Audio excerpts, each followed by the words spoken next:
প্রচুর বন্ধুরা আমাকে রিকোয়েস্ট করেছে যে শীতকাল এসে গেছে, এবার কিন্তু ড্রাই স্কিনের সমস্যা বা শীতকালে স্কিন কী করে যত্ন নেব সেটার কথা বলুন। কেউ কেউ আবার হেয়ারের কথা বলেছে।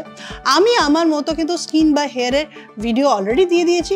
এবার বাকি আছে কিন্তু বডির স্কিন, কারণ শীতকালে সব থেকে বেশি যেটা সমস্যা হয় সেটা হচ্ছে আমাদের বডির স্কিন কিন্তু অনেক বেশি ড্রাই হয়। আর ড্রাই হওয়ার জন্য সব থেকে যেটা বেশি প্রবলেম হয়, স্কিনটা কীরকম ডাল লাগে এবং স্কিনের মধ্যে একটা ট্যান পড়ে যায়।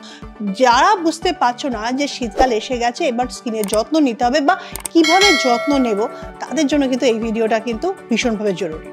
শীতকালে অনেকের দেখবে যে হাতে যদি এরকমভাবে দাগ টানা যায়, তাহলে কিন্তু বেশ একটা সাদা চকের মতো কিন্তু দাগ ফুটে ওঠে। তাহলেই তোমরা বুঝবে যে তোমাদের স্কিন কিন্তু ড্রাই নয়, বেশ ড্রাই।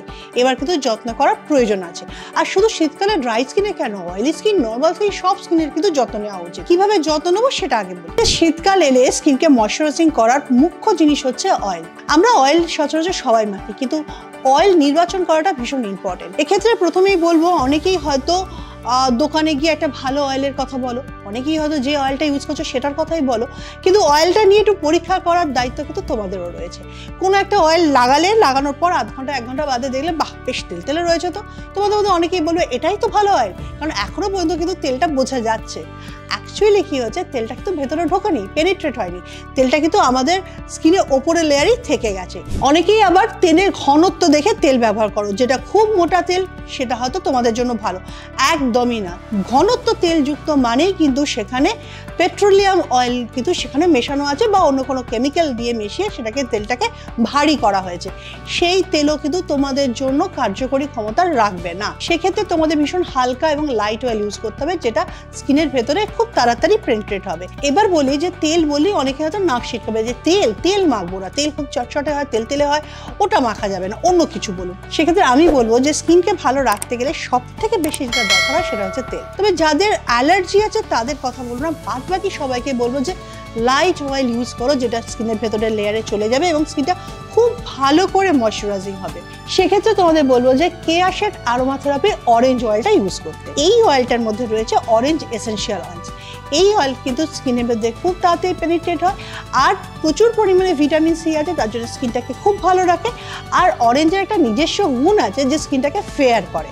সেক্ষেত্রে অয়েল নির্বাচন করার ক্ষেত্রে কিন্তু সব থেকে তোমরা আগে অরেঞ্জ অয়েলকে রাখতেই পারো। এছাড়া তোমাদের আরেকটা অয়েলের কথা বলে রাখি, সেটা হচ্ছে কেয়া শেড আরোমা থেরাপির অলিভ মেশানো অলিভ অয়েল।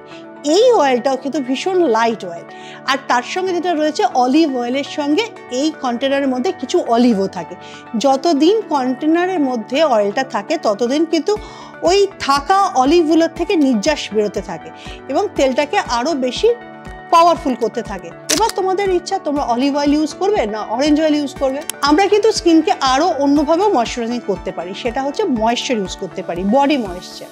কারণ বডি ময়েশ্চার আমরা যখন তখন ইউজ করতে পারি, সকালবেলা করতে পারি, বিকালবেলা করতে পারি, রাতে শুতে যাওয়ার আগে বিশেষ যত্ন নেওয়ার জন্য কিন্তু বডি ময়েশ্চার ভীষণভাবে দরকার। সেক্ষেত্রে পাপায়া এবং অরেঞ্জ ময়েশ্চারাইজারকে কিন্তু তোমরা চুজ করতে পারো, কারণ শুধু ময়েশ্চারাইজিং দেবে না, স্কিনকে ফেয়ার করবে, নারিশমেন্ট করবে এবং হাইড্রেট করবে।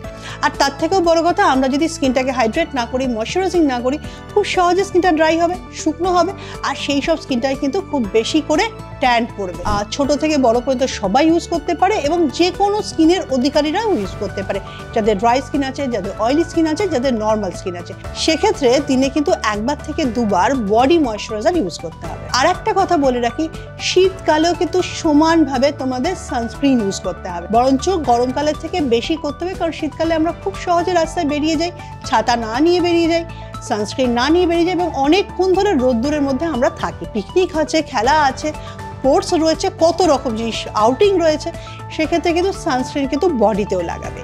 এই নিয়মগুলো যদি তোমরা ঠিকঠাক করো, তাহলেই দেবে শীতকালে কিন্তু তোমাদের স্কিন খুব ভালো রয়েছে। এছাড়াও আর একটা জিনিসের শীতকালে ভীষণভাবে দরকার, সেটা হচ্ছে স্ক্রাবিং। শীতকালে আমাদের যেহেতু ডেড সেলগুলো আমাদের স্কিনের মধ্যেই থেকে যায় এবং ড্রাই স্কিনে বিশেষত থেকে যায়, সেখানে কিন্তু স্ক্রাবিং করা ভীষণ ইম্পর্টেন্ট। সেক্ষেত্রে কেয়া শেড আরোমা থেরাপি যে স্ক্রাবারগুলো রয়েছে সেগুলো তোমরা অ্যাপ্লাই করতেই পারো, যেমন উপটান স্ক্রাবার রয়েছে, অরেঞ্জ স্ক্রাবার রয়েছে, হানি স্ক্রাবার রয়েছে, যার যেটা প্রয়োজন সেই স্ক্রাবারটা কিন্তু অ্যাপ্লাই করতেই পারো। এগুলো যদি নিয়মিত করো, আর তার সঙ্গে তেল আর ময়েশ্চারটা যদি ইউজ করো, আর রাস্তায় বেরোনোর আগে অবশ্যই সান প্রোটেকশন নিয়ে বেরোবে, তাহলেই কিন্তু তোমার স্কিন ভালো থাকবে। এছাড়াও যেহেতু বাতাসে ধুলো, ময়লা, পলিউশন অনেক বেশি থাকে এবং সেটা সহজেই আমাদের স্কিনে আসে, তাই শীতকালে কিন্তু স্কিন পরিষ্কার করাটাও কিন্তু একটা মেইন জিনিস। এমন একটা জিনিস দিয়ে তোমাদের স্কিন বডি ওয়াশ করতে হবে বা পরিষ্কার করতে হবে যেটা তোমাদের স্কিনকে হাইড্রেটও দেবে, ড্রাই করবে না। সেক্ষেত্রে তোমরা কিন্তু কেয়াশেড আরোমাথেরাপি হানি বডি ওয়াশ এবং অরেঞ্জ বডি ওয়াশ যে কোনো একটি কিন্তু ইউজ করতে পারো।